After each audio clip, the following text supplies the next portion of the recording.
thing I know how to say in Italian is scusa, sai dove possiamo trovare dell'erba? I guess why. Bro, I probably said it like 50 times when I was in Italy, no joke. Yeah? And I didn't find any No? need. What? I was actually in Bologna. Okay. And we went to That's crazy. Piazza That's Verdi. impossible. That's impossible. Piazza Verdi. That's impossible. And I wasn't able to find that shit, I swear to God. Okay, so hi Giordano. How you going, man? Why don't we just start from the beginning, right? Like, how was your upbringing in Italy, in Padua, and how you got into music? So basically, I'm coming from this city, called Padua, but it's super close to Venice.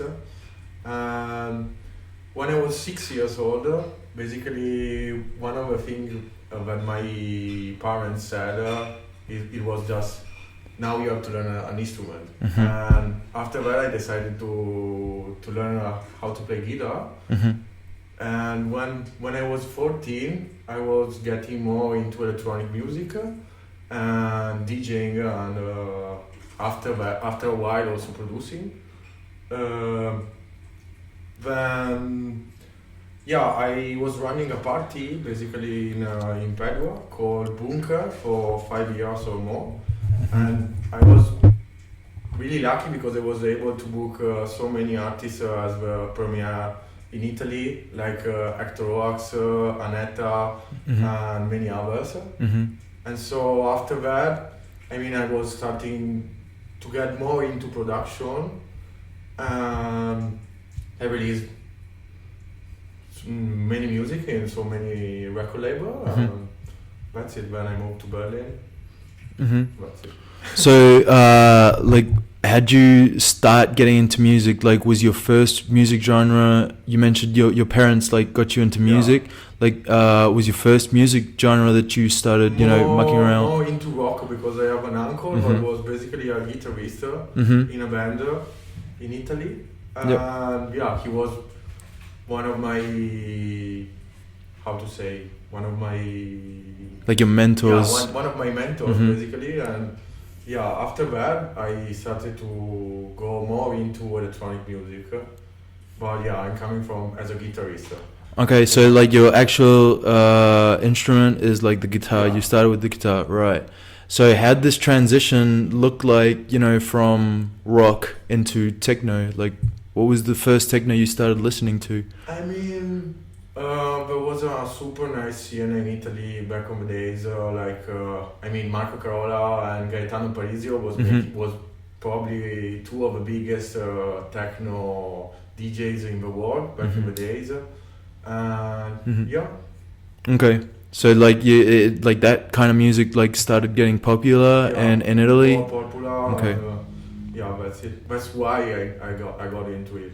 Right. Basically. So like when you were like 14, 15 and you started, going out to clubs and stuff, like what was the music that was being listened to in Padua? That was more back in the days minimal, okay? And everyone was every techno artist back in the days was more into minimal and whatever, and also probably the first electronic music genre that I got in was more minimal. And also my first gig that I ever made, it was in a club in Padua called Extra. And I was 14 and I was playing minimal.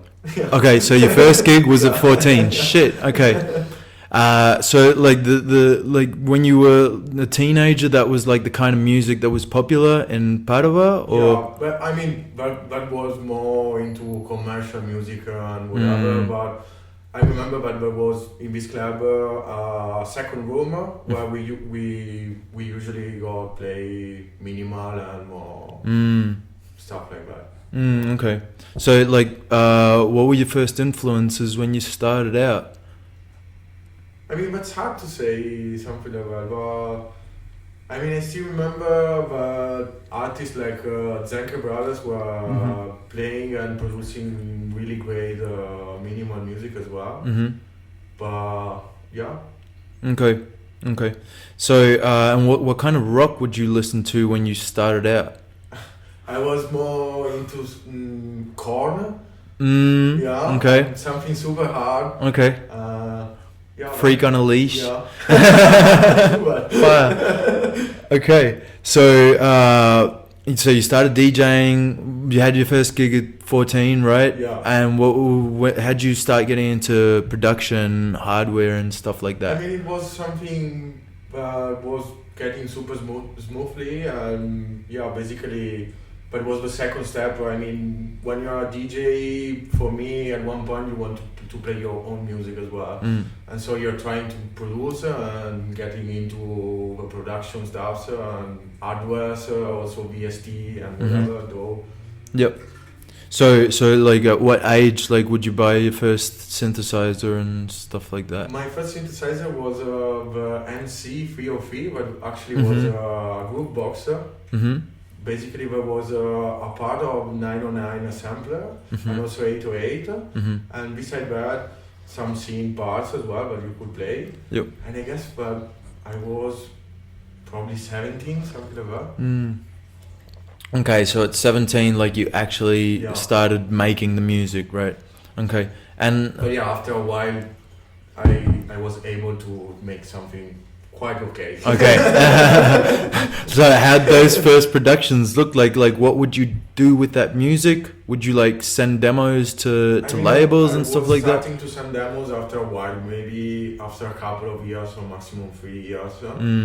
And yeah, after that I received the first feedbacks and the first kind of answer, and basically the first... After 3 years, you said? Yeah, okay. 3 years, something like that. And I was really lucky because people like Castle from Axiom was super into my music, and also DJ Pete was playing some of my tracks. And my first ever release was on Wonderblock, I guess almost 5 years ago, something like that. It was 2015 or 2016. That's the Walls and Weapons EP? Yeah. Okay. So no, another one. Okay.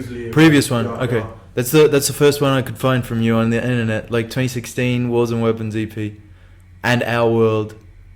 Our World was. Our World. Okay. 2016. Well, that's what the internet says. So that's it. Okay, so that was your first project. So how have your projects and your sound developed from Our World to Dynamism of a Human Body EP? The last one on the last one. Yeah. I mean, I don't know. Time by time, I was more getting into something particular, and before I was just trying to make my own music, but probably without a proper taste. And so after a while, maybe getting into more with hardware and DAW, I was able to find the way of what I really want to from one of my tracks. Like what you really wanted to produce. That's really hard to say something like that, because I'm trying to, I don't know, it's everything about the feeling. So when I'm going to a studio, it's hard to say, I don't know, I want perfectly something super hard and groovy, or something more melodic and melancholic and more breaky. So it's hard for me. It's not the same feeling every time when I'm going to a studio. Okay, so that brings me to my next question. What does your creative process look like when you're about to produce? Do you have the idea right in your head about the kind of track that you want to make, or? I mean, yeah, probably I have something on my mind, but it's not every time the same point where I'm starting. I mean, I can start from a drum part, or maybe I have something on my mind like melody or whatever, and then I'm starting through that. Okay, so it varies. You don't always start with the kick, and then. I really like to not have the same approach every time, because after a while that's cool to have your approach and whatever, but at the same point that's cool for me to trying to make something different every time. Okay, well, it's interesting because before you mentioned that you weren't really a hip hop fan or something like that. And I listened to your K&H podcast. I heard some hip hop in that. Yeah, but it was something like between electro ghetto. Yeah. Something about, Yeah. but it's coming from hip hop. It's coming from, okay. Yeah, I really like that genre. So no hip hop, like not actual hip hop influence. Not so many. Okay. mean, I am a fan of it, but I'm not really super into that kind of genre.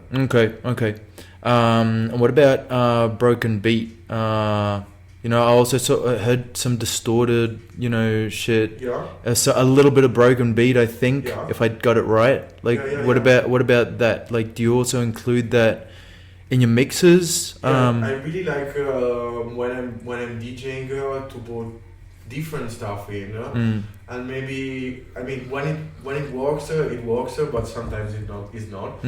But I mean, being able to mix different stuff for me is kind of the next level of DJ, because if a DJ could be able to mix, I don't know, house, garage with techno and drum and bass, for me it's cool. And then the point is, but everything started as I really like the music and I really liked clubbing, and at one point I was getting a bit bored after a while of listening just one genre or subgenre of music in the dance floor. So that's my point of view. Maybe it's not working, but okay, that's interesting because normally, like, I don't know, but I'd say that sets, you know, have like their own style, you know, throughout the whole set. But you mentioned like you like to, you know, change. Yeah, change. And I mean, for me it's really cool when you're kind of reaching a point and people are expecting something and you can destroy everything and make something completely different. Yeah. And then you are on the dance floor and you're saying, and like fuck them up like shit. I wasn't expecting this shit. Okay. Maybe it's good, maybe it's not, but yeah. I don't know. Like, like one of my friends that knows the most techno out of all my friends, I send him sets and stuff like that. I haven't sent him yours, but I've sent him, you know, other sets, and he always like really appreciates, you know, having like this trance feeling where you're transported to another dimension or some shit. It's not like for instance, I sent him this DJ Hyperdrive set that I'll also show you later if you want, which is hard trance, and and to him he needs to be transported to a different reality. But I really like that other set, you know, or I really like that set, and I'm more flexible, you know, towards, for instance, your concept with, you know, changing genres and not you know needing to be consistent throughout the whole set. It's basically like every person's style, I guess.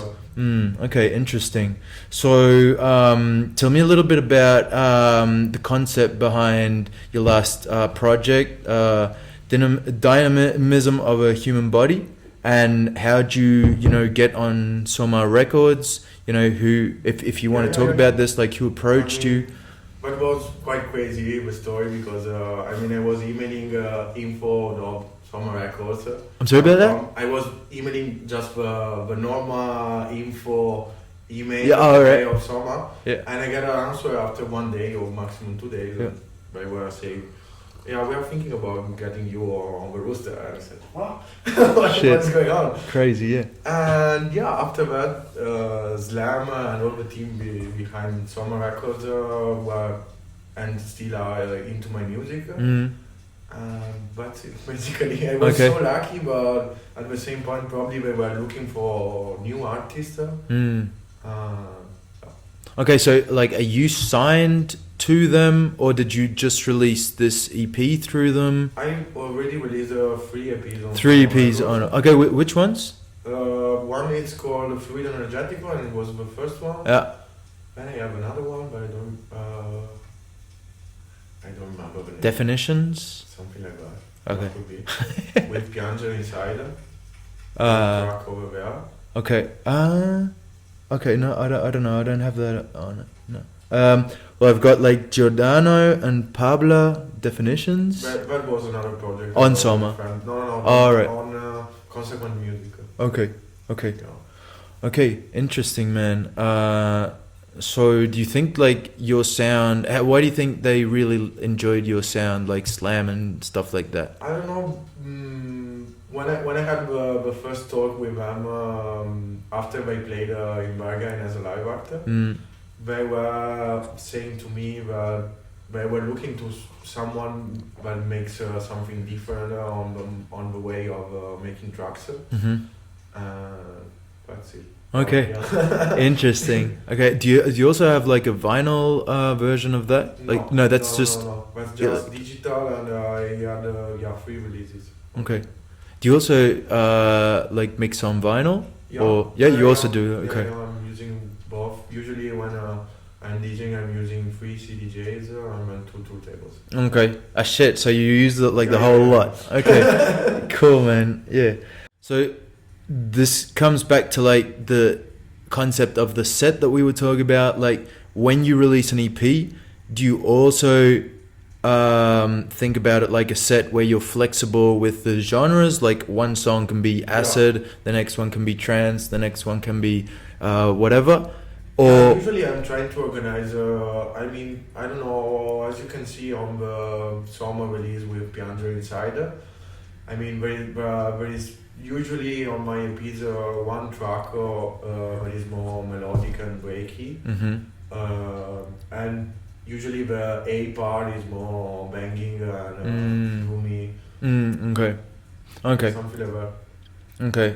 Understood. Yeah, for me, the reason why I want to say it's because probably when an EP is something like that, you can say something like a story behind of it, and so you have something banging, and at the end of the EP is something more.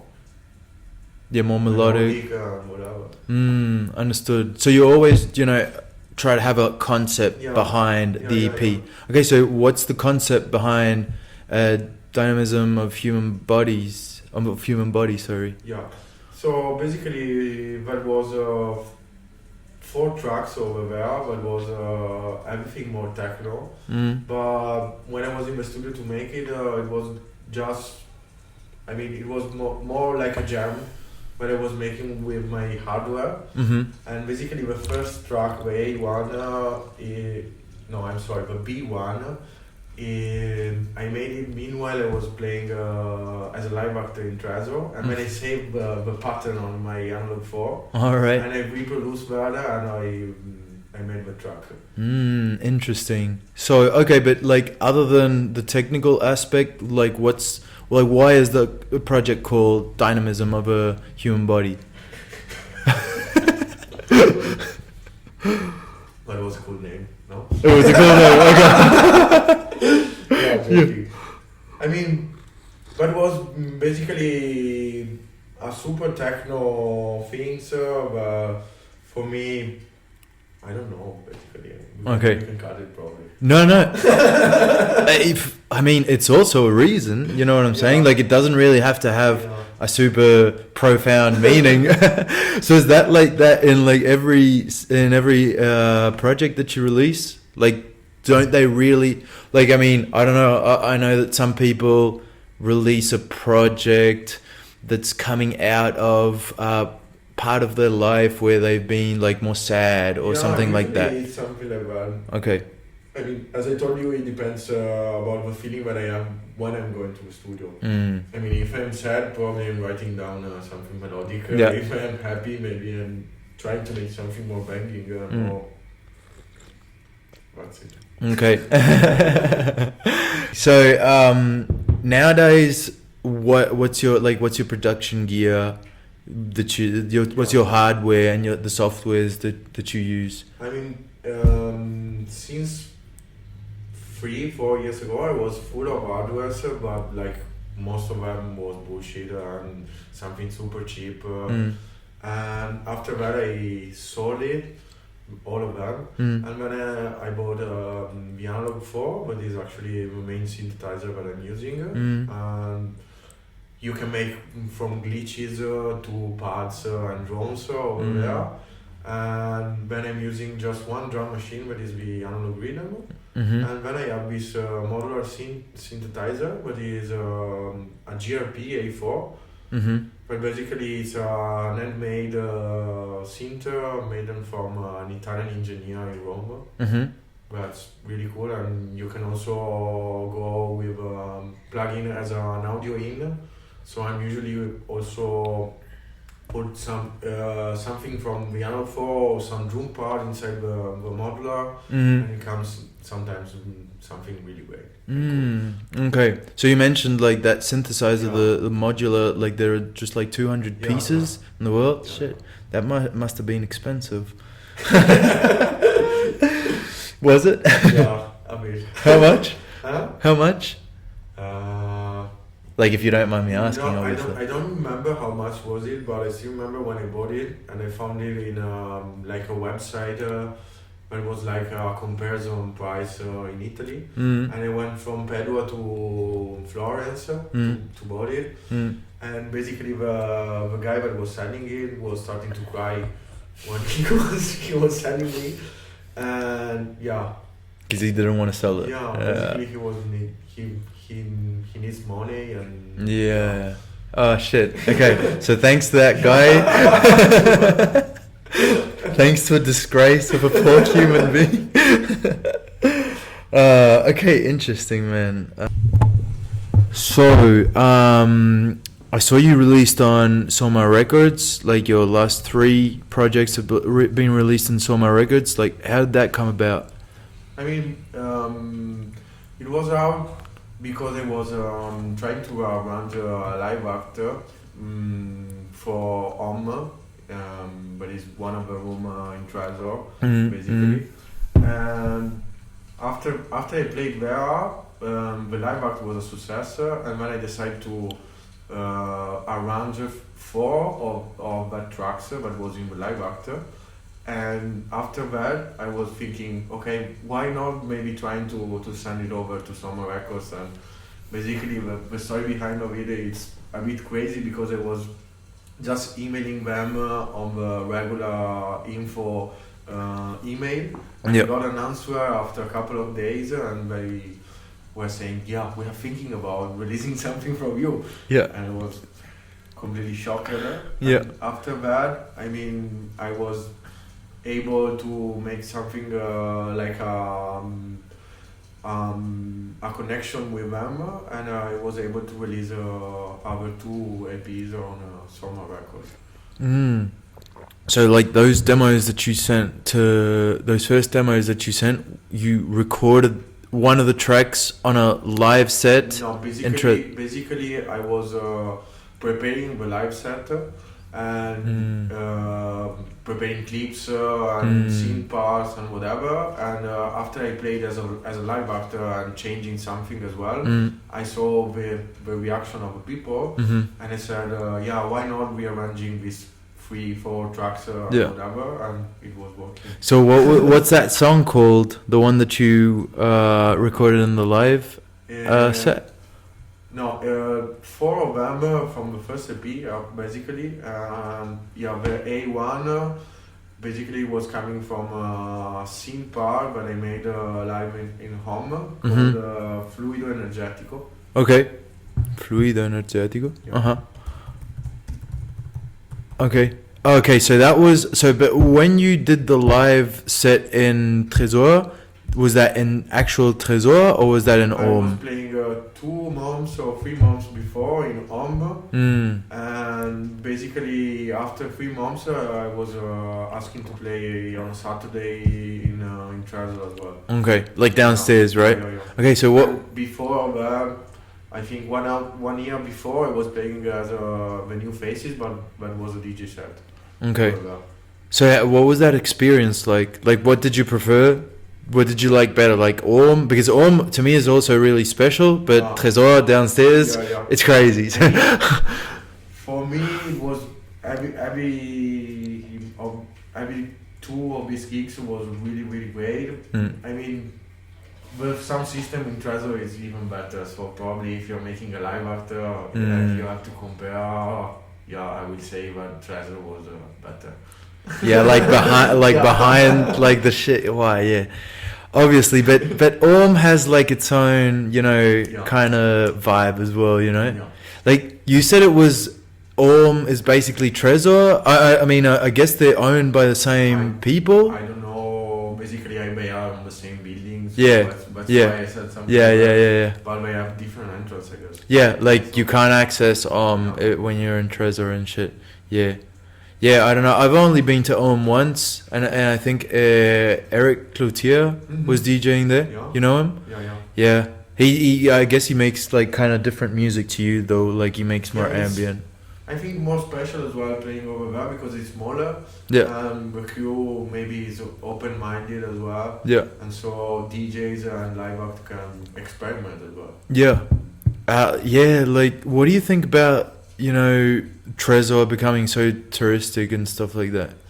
I mean, that's part of the story of Berlin, and that's one of the first clubs in Berlin. So most of the people want to go there, and basically tourists have to visit there. If you are planning to have a weekend here, it's one of the first things to do. And it's So accessible. that's why, I guess, Yeah. you know. Yeah, like I guess. Yeah. What do you feel like? Do you think that the vibe, not the vibe, but like the essence is lost, or that there's still the same essence? Nowadays, I cannot say anything because everything is closed. Yeah, but like a year ago, you know what I'm saying? I mean, yeah, maybe sometimes the vibe is different because full of tourists, but at the same point, for me, it was one of the best clubs that I ever played. So there is these things. I mean, it's still one of the best clubs in the world, but at the same point, there is something like this problem. I mean, yeah.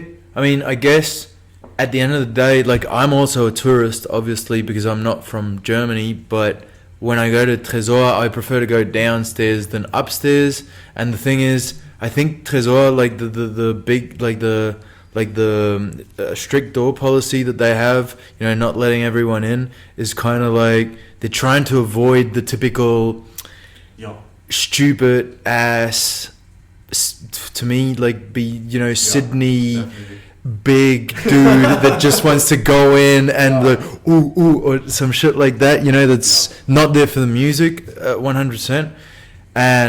But even though, like, I still feel like like most of the people that aren't that much into techno go upstairs, and people that are more into techno maybe go downstairs. Yeah, true.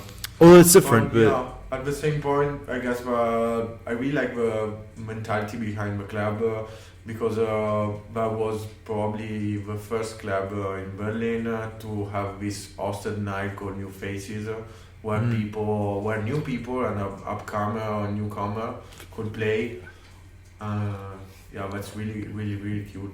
Yeah, 100%. And also, like, it's understandable that like they have this door policy because of the history of Berlin and stuff like that, and also the history, that's like linked to techno with underground resistance back in Detroit. Yeah. It's actually 100% black music in the sense that the wave, the music was started by people of black people, and also in Berlin I think it has a big sense of liberation, after the fall of the wall and stuff like that, you know what I'm saying? Okay, so going back to your projects, how's your sound developed, throughout the years? Meaning, which were your first influences, and how have you introduced these influences throughout the years in your projects? I mean, one of the ideas usually on my EPs is like trying to tell a story behind the music and maybe starting from something more punching, heavy, and more drummy, and end it up with something more maybe slower or breaky and melodic and melancholic. So trying to tell a story behind all the music as well. Okay. So like when you started like your first project, Our World, right? How do you feel like that your projects have developed? What was the approach that you had for your first project? From the first project till I guess one of the last one, the same feeling was the same. Also in our world, there is two more techno tools track and one more breaky and another one breaky with a melody inside. So basically the feeling has to be for me something like that, telling a story and also being able to make something different in the same beat. Yep. So like the concept of telling a story and varying like the tracks from, you know, like not sticking 100% or not having to stick 100% to a certain genre, like that stayed the same for you, basically. All right, okay, that's interesting. That's kind of like it's a, as I said, like a kind of a different approach than other people have. Because you do the same thing in podcasts or like sets, right? Like you mentioned before. Okay. Okay. So, how would you describe your sound for the third time? I mean, it's really hard to me to manage to say what is properly my sound or whatever, because I'm trying to make my approach in so many different things and trying to make something, I don't know, that's everything about my feeling when I'm going to a studio, if I want to do something more heavy or something more melancholic and it's mixing between these two things. So okay. If I have to answer. So like you can't say like I'm heavily influenced by EDM, EBM, you know, acid, this and that, trance. I can say that I'm influenced from many genres, so not basically just one, but I mean trying to take the best from everything. Yeah. What about Donato Dozzi? I mean, Donato Dozzi, he's really, really great, and he's one of the artists, but basically he is able to make from house to techno, and everything is super cool. Yeah, man, sounding great. Yeah, no, he's crazy talented as 100%. I went to a festival it's in Catalonia in Spain, like a year ago, and it was called Parallel. Okay. And it's you know it? Yeah. All right. Well, it's a super have you been? No, I've never been there, but I know that's a great festival. It's a great festival because it's not commercial at all, and I feel, at least this is my feeling, that like the promoters want to get the best music, you know, and they want to do the best act, and it's not like massive stages and stuff like that and crazy super flashy shit, you know what I'm saying? It's more like, you know, people that are there for the music. Yeah, but I mean, speaking about him, you can say that he is a proper artist, because for me he is able to make whatever he wants. Everything is so great. Yeah. 100%. No, I agree with you. So, can you tell me a little bit about the techno scene in Italy in the 90s, 2000s up to now? I mean, I was born in the early 90s, so I cannot say something about the 90s scene. Yeah. Because I was not, I was not there, probably. But you know something about it, maybe? I mean, everything was starting as more techno. Also in Rome, there was a super nice rave scenes where also people like Lori D, that is one of my other favorite artists inside techno and more electro as well, from Rome. Also, over there was something like a rave scene, and where it grows up this techno thing in Rome.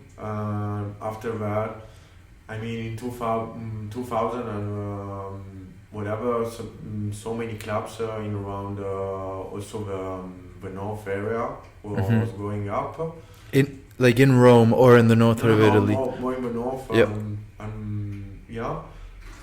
And then after that, I mean, during the 2000, one of my favorite clubs, but nowadays is completely shutting off, what was in Milan called Dude Club.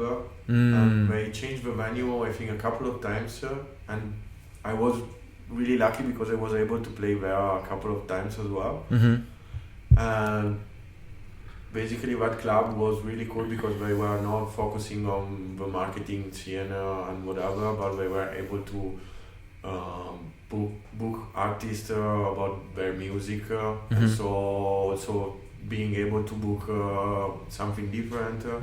I mean, I remember that I listened to Vatican Shadow live act over there, and he was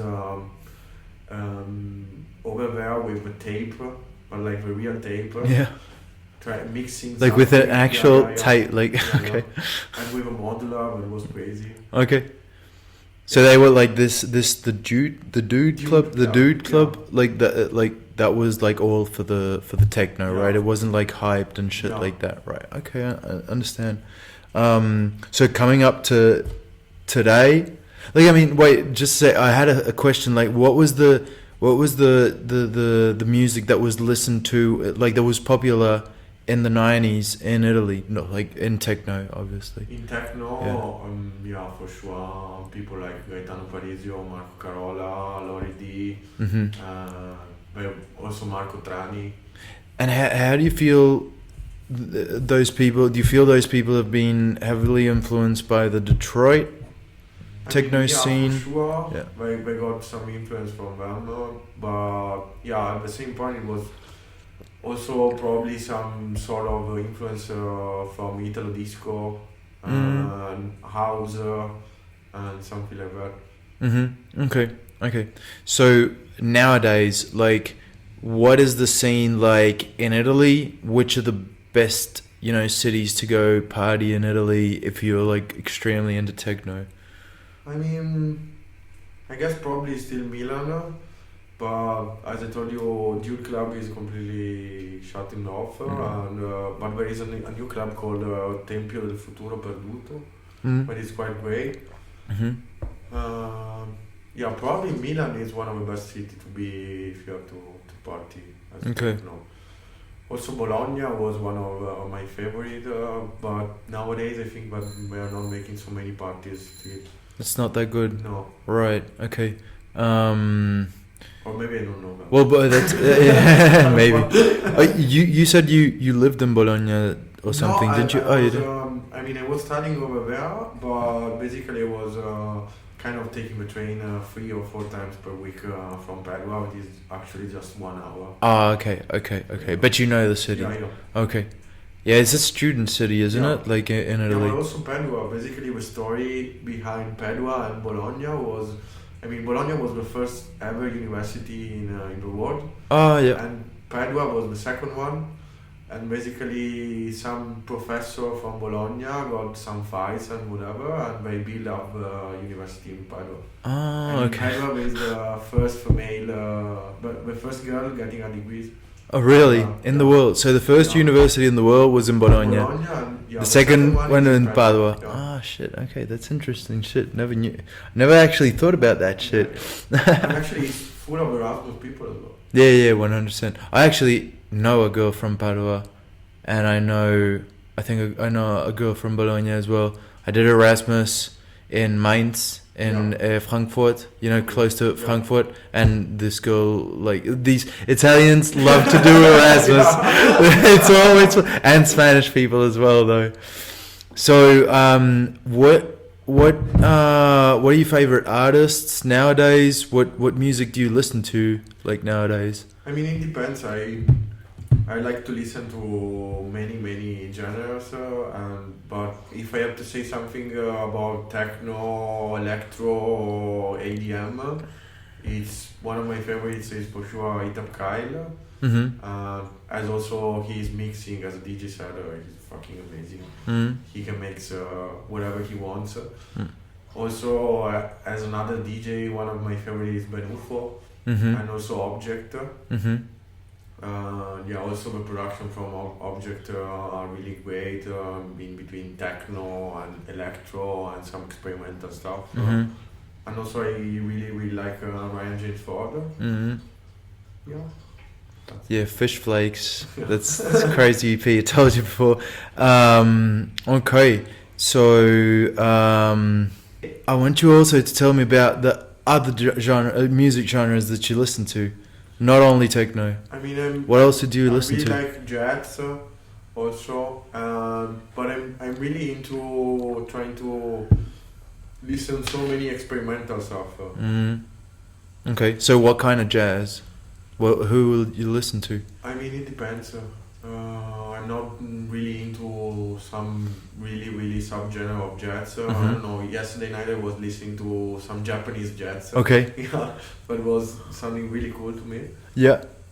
Okay, so like nothing specific. No, nothing super specific. Okay. Okay, so your management and label situation. So your last 3 EPs were released through Soma Records, and what was this other label called? Decision Making Diaries. Decision Making. Okay, how did that come about? What? How did that come about with the last label, like the last project you released? I mean, can you repeat it? Yeah. Like, did you also send demos to them the same way you did to Soma Records? Yeah. Basically, okay. Yes. I mean, when you're trying to put out your music to other platforms, it's like this. You have to email, telling them a story, the thought behind the EPs. And if they like it, they are pressing it. And don't you also have like labels approaching you for you to release? It happens, but usually I'm focusing to find my way to release in other platforms that I really like. Okay.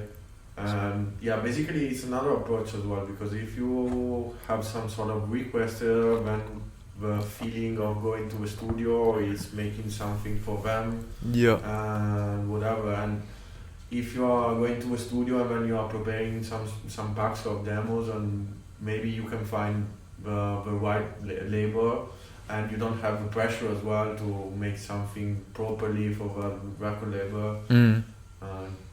So for me it's even better to approach the other record label on that way. So you're basically at a level where there are only certain labels that you would like to release through. Okay. So what are other labels that you could think about that you'd like to release through? A label that you like that you maybe haven't released any projects through or something? I mean, if I have to say something, my goal would be releasing something on R&S. But yeah. Okay. I mean, it has to be something really different and with another approach as well. Because it's for me one of the best record label ever, but has a nice story behind of it. Many of the biggest artists were released on that record label as well. Yeah. Okay, so how does that really work? Like when you release music through a label, how does the royalties breakdown work? I mean, what do you want to know? Something about the royalties are like getting paid from. Okay, there is a society running from one of the guy from Soma. Nowadays I'm taking care about my royalties. And basically he uploaded everything just a couple of weeks ago to the Gamma portal. So I still don't know how many monies I will get it. Okay. Or whatever. But basically it works like having this code called ECSR or something like that. And basically it's a code that the record label has to give you. And also the WAV format mastered of your tracks, and you are uploading that to the Gamma or Booma or whatever other society of royalties. And after a while you're getting paid when someone is playing your music. I mean, I don't know, if someone is playing a track in a podcast for BBC Radio 1, you're getting paid or other platforms. So how much, if you don't mind me asking, like how much money could you get off Amelie Lenz playing one of your tracks? I don't know. You have absolutely no idea. No. All right. Okay.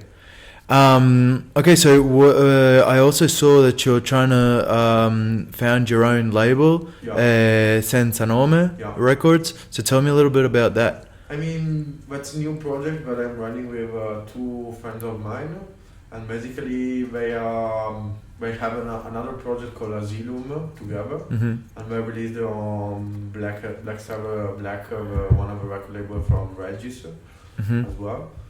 And it happens that 1 year ago we were in Milan, and we were recording the new album from Regis that is gonna be out soon. And also there is a cover from Velvet Underground on it, and I was playing the bass guitar over there.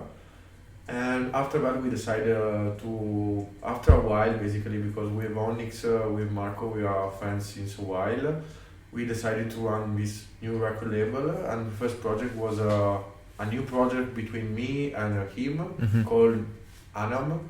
And basically the thing behind the record label is something like what I'm trying to do on my own EPs. So the A part, it has to be more techno, more groovy and more danceable, and the B part, it has to be more breaky, melodic and more experimental. So why this differentiation between the A part and the B side? Because basically, I mean, for me, it's something like telling a story, and like, I don't know, like could be an example like a DJ set, but has to be some sort of climax in kind of behalf of the DJ set in my mind, and when you are slowly getting down, maybe getting more emotional. Okay. So that's okay, so what, like, obviously you produce quite a wide range of music. You don't only stick to one genre, like maybe Remco Beckvilder or something like that. So how do you like the people that listen to your music, in which context do you want them to enjoy your music? I mean, basically I want them in a dance floor and something like that. But at the same point, I'm trying to explore the kind of horizontal and trying to make something more experimental. But maybe you can also listen in your home, in your sofa. Depends on the person as well, I guess. Yeah. Like I can listen to hard trance, this DJ Hyperdrive set, for instance, for studying because it motivates me. But I can also listen to, a more experimental shit just for fun, and stuff like that. Okay, interesting. So you've only released one project on Senza Nome. Okay, and this is. Can you repeat the name again? Anam. Okay, and what's the concept behind that project? Basically, it's a project between me and Oniks, and we were friends since a while, and we were trying to make music together since a couple of years, and after reaching a point of many demos, we decided why not printing and building a record label together, and we made it. Yeah, 100%. Yeah. So, okay, that's cool. Would that mean that you would be independent when releasing your music, or would you still consider that you're releasing through a label, even though it's your own label? I mean, that's a nice question, but I guess that I wanted to be completely independent whenever I'm releasing my music, but maybe trying to put some sort of idea, as I told you, like maybe an A part more danceable and the B part more melodic and melancholic. Okay. So have you gotten any demos for Senza Nome? No demos. Okay. Well, bring your demos. Start sending the demos, Okay, so what would you like? This is something that interests me about people that actually run labels. So when you get if you get a demo, when you get demos, you know, are you looking for a very specific thing in those demos, or are you open, you know, to different kinds of? I mean, I would be open to something different or whatever, but at the same point, I guess that it's really important for a record label to have their own sounds. So it might be that this platform is gonna be just for us at the beginning, and maybe we'll be open to other demos and artists soon. Okay, yeah, interesting. But it's the concept behind of it. Interesting. Because like what you said about releasing through Soma, they were like, because your music is different to Rebecca's music, Yeah. or to Lewis Fortson music, so on and so forth. So I guess they you know, record labels also have to be open. You can't only do rave music, or you can't only do this and that. Okay. So, which artists would you like to collaborate with that you haven't yet? And artists that you have collaborated with that were, you know, kind of special to you, or that? I mean, for me, it was really cool to collaborate and to being able to go in the studio for 3 or 4 days with Regis and Yogan. Basically, I learned a lot from them, and one of the things that I was really in love was that they know already what they wanted, and basically probably it's something that you can got to experience and whatever, because I mean they are in the industry since a while. Yeah. But it's really cool for me to go in the studio and have your idea in your mind, and being able at the same point to go back home with everything complete. Yeah. Okay, so these guys. So what did you learn from these guys? I mean, this thing, yeah, for sure. Yeah, being able to be focused on the same project until it has an end.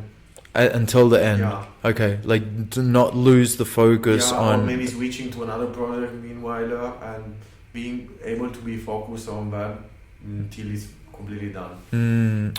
Okay. And what about on a technical side? Did you learn anything from them that you didn't know, or? I mean, probably something, because I mean you never stop to learn about everything. But yeah, I don't remember something super particular that I learned from them in a technical way. Okay. And did you have to go to Scotland for that? For the collaboration with Soma? They're from Scotland, aren't they? No. I was working in basically 2 of the EPs. I was working back in Padua in my old studio, and one of them over here in Berlin. Okay. But I never been to Glasgow. So they're but Soma Records is from Scotland, from Glasgow. Okay. What do you think about Party Boy 69? That's a good project in a marketing way. It's crazy. It's crazy. Sometimes the music in my taste is great as well. Like more electro ghetto and something like that. But at the same point, I think that he was really, really able in a marketing way to go on that point, trying to bring the attention of stupid people as well. Yeah. I feel you. Yeah, he's Australian. Yeah. So, and I know he's loved in Scotland and in Europe. Like, I've actually. Have you ever seen him live performing? Yeah. I saw him at, what's this club called? Oh shit, I don't remember. This club in Berlin. I think it was like one of the last gigs before the complete lockdown. Not Gressmüller, no? No, not I Gressmüller. think he played during this summer in Oxygarden. Oh, really? Oxygarden. Okay, I didn't know he'd been here. No, but that was like back in February. Oh. It's a super famous club. It doesn't matter. I'm not gonna remember. Yeah, by the way, another Australian artist that I really like is Johnson Interceptor. What about Mutant Joe? I don't know. No, okay. No. He does rap. Well, I call it rap, but you call it electro ghetto. What about, do you know DJ Mel G? DJ I heard, but Yeah. I don't remember. No, it's a girl. It's a girl. Yeah. She's from Leipzig, but like all of her tracks are electro Giordano, and she's more like a DJ than a producer. I just listened to her set on her the other day. Oh. It was crazy. So talk to me about your set on her.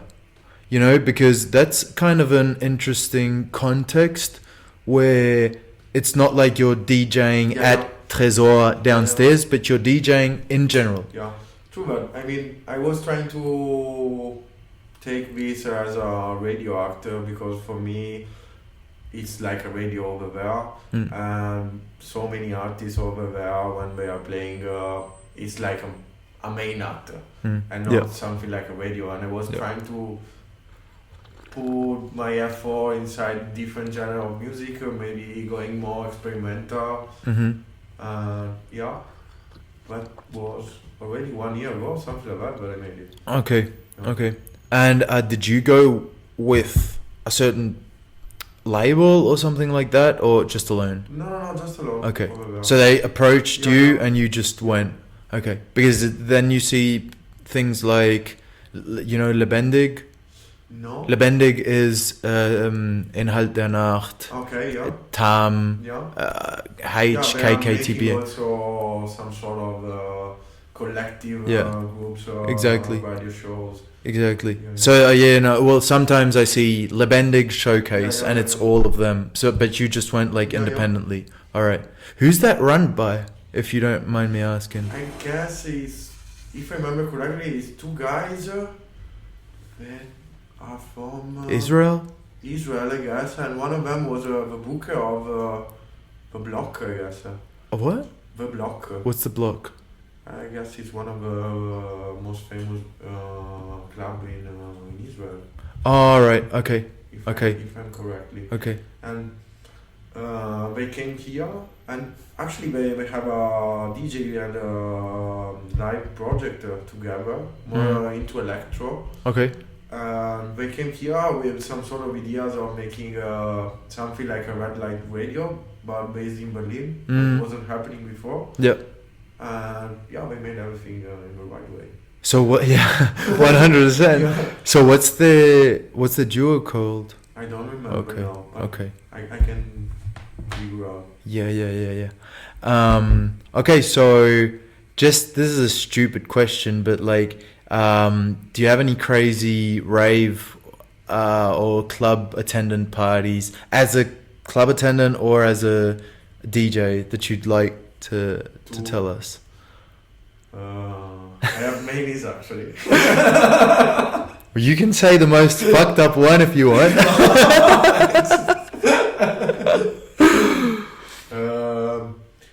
Probably a rave that was happening during the lockdown, basically, and it was in a factory, in an old factory, where they filmed some scenes of what's the telefilm?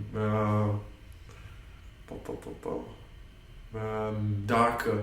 Oh, okay. Yeah. The TV show. Not Rumersburg, but Roomstock, something like that. Okay. Kind of 30 minutes far from the center of Berlin. And I went there, but after 2 hours, that was shutting off from the police. But it was really crazy because the venue was such a huge old factory, and it was really, really cool. Like Soviet style. Okay. But what was crazy? I mean, but it was crazy. Okay, like the venue was crazy. It was crazy when the police came, but basically everyone has to run. Right, everyone ran. Okay. Yeah, there have been a lot of illegal raves and stuff like that.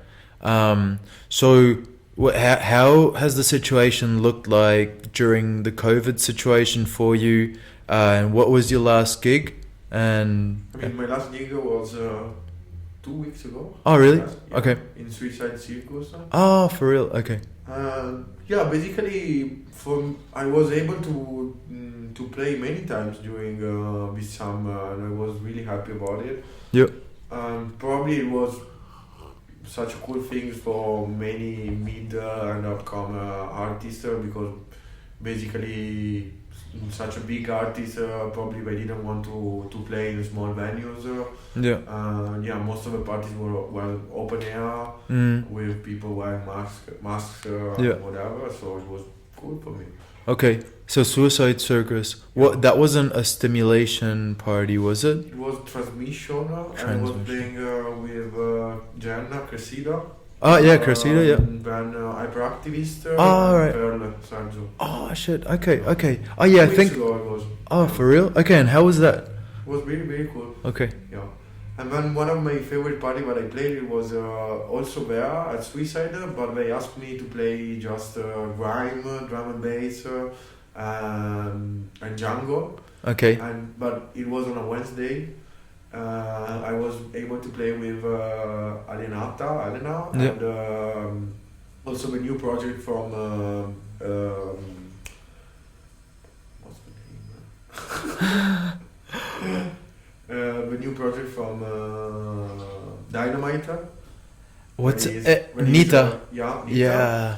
And also with Jen another time, and we were basically being able just to play broken beat stuff. Okay, cool. It was really cool. Super nice. Alienata is one of my favorites. And Hyperactivist, she's pretty cool as well. Hell yeah. So yeah, that's interesting what you just mentioned. Like, if you get booked by a club, do they tell you what kind of set they want from you? Or? I mean, usually no, but if they want something different, maybe they should ask her for something like that. Okay. So I can get prepared for something like this. Yep. Yeah, but usually it's really cool when someone is asking you, oh, please, can you play something like that? It's cool for you. Yeah. Okay, so it has to be something different for me. Like, I mean, playing drum